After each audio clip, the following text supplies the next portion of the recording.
Audio Jungle.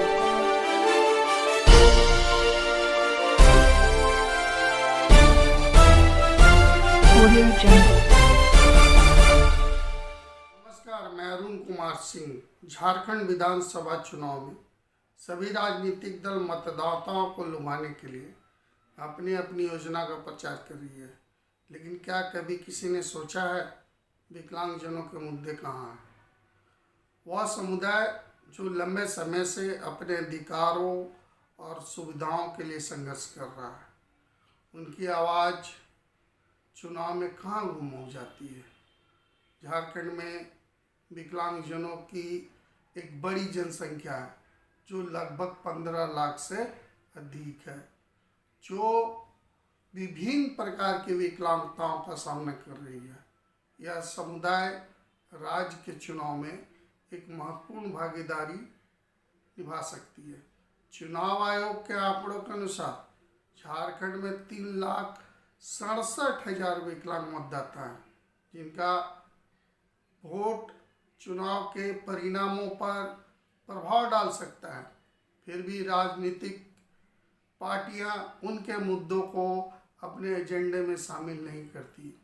अगर करती भी है तो सिर्फ पेंशन के मुद्दे को कुछ पार्टियां।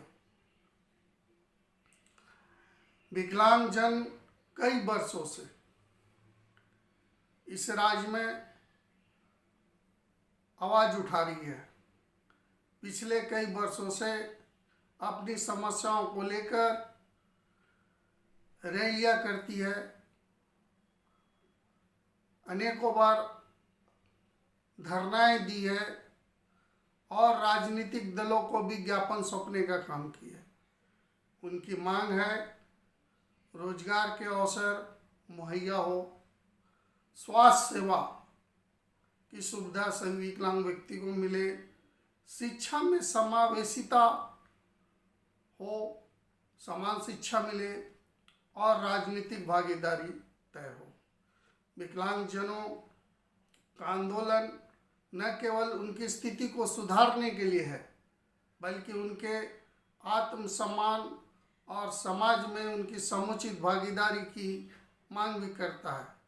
लेकिन दुर्भाग्यवश अभी तक कोई भी राजनीतिक दल इन मुद्दों को अपनी चुनावी घोषणा पत्र में जगह देने के लिए आगे नहीं आया है। आखिर यह क्या है? यह राजनीतिक दलों का उदासीनता ही तो है। यह देखना अत्यंत दुखद है कि राजनीतिक दल विकलांगजनों की इस बड़ी जनसंख्या के मुद्दों को अनदेखा कर रहे हैं। न तो चुनाव रैलियों में, न ही घोषणा पत्रों में विकलांगजनों के अधिकारों और उनकी सुविधाओं का समावेश है। इससे साफ है कि हमारे राजनीतिक दल अभी भी इस समुदाय को केवल दया के पात्र, दया के नज़र से देखते हैं, न कि समान अधिकारों के दृष्टिकोण से। विकलांगजनों की मांग, प्रमुख मांग है रोजगार में प्राथमिकता। विकलांगजनों को सरकारी और गैर सरकारी क्षेत्रों में उचित अवसर मिलना चाहिए। ये सुनिश्चित होना चाहिए जो शिक्षित विकलांग व्यक्ति हैं उन्हें रोजगार के अवसर मिलना। स्वास्थ्य सेवाएं, पूर्वांच सेवाओं का सृष्टिकरण और स्वास्थ्य योजनाओं की प्राथमिकता, और साथ में मेडिक्लेम पॉलिसी की सुविधा, जो इस देश में विकलांगजनों को मेडिक्लेम की सुविधा से वंचित है।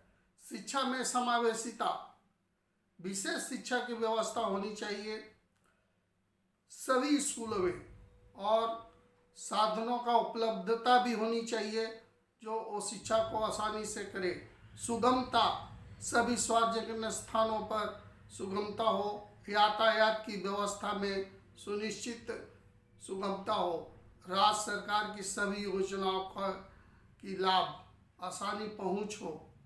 विकलांग व्यक्तियों को कम से कम, जिनकी विकलांगता गंभीर है, या सभी विकलांगजनों को 5,000 मासिक पेंशन देने की बात होनी चाहिए। जो विकलांग व्यक्ति स्वरोजगार करना चाहते हैं उन्हें स्वरोजगार हेतु ब्याज मुक्त ऋण मुहैया कराने की बात होनी चाहिए। ये मांग उनके अधिकार हैं और उन्हें किसी भी चुनावी एजेंडे में जगह नहीं मिलती है, जिसे मिलना चाहिए। विकलांगजनों का एक सशक्त संदेश है कि अगर उनके मुद्दे को राजनीतिक दल अनदेखा करेंगे तो वह भी अपनी वोट का उपयोग सोच समझ कर करेंगे। उनका किसी भी राजनीतिक पार्टी के लिए लाभकारी हो सकता है, लेकिन वह केवल उन्हीं को समर्थन देंगे जो उनके अधिकारों की रक्षा करेंगे, जो उनके हक की बात करेंगे, जो उनके लिए पॉलिसी लाएंगे, जो उनकी विकास की बात करेंगे। हमारी अपील है सभी राजनीतिक दलों से, विकलांगजनों की समस्याओं को गंभीरता से ले और उनके अधिकारों के प्रति अपनी जिम्मेदारी समझे। एक समावेशी समाज की ओर कदम बढ़ाएं, हम सभी का कर्तव्य है। और यह चुनावी मुद्दा भी उतना ही महत्वपूर्ण है जितना किसी और भी मुद्दे पर हम चर्चा करना चाहते हैं। आइए इस चुनाव में हम विकलांगजनों के अधिकारों की आवाज़ को मजबूत बनाएं और उनके लिए एक समानता भरे भविष्य की ओर कदम बढ़ाएं।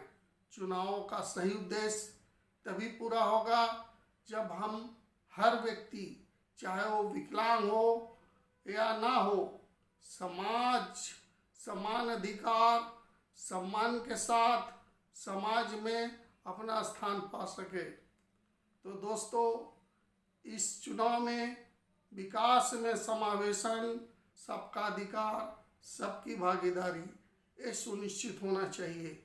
मैं सभी राजनीतिक दलों से निवेदन करता हूँ कि विकलांगों की आवाज़ को सुने और अपने एजेंडे में, अपने घोषणा पत्र में ये बातें शामिल करें। नहीं तो 3,67,000 विकलांग मतदाता नहीं, वो उतना परिवार है। इतनी बड़ी आबादी का अनदेखा करना आपके लिए सही नहीं होगा। धन्यवाद। फिर मिलते हैं अगले बार नए मुद्दे के साथ।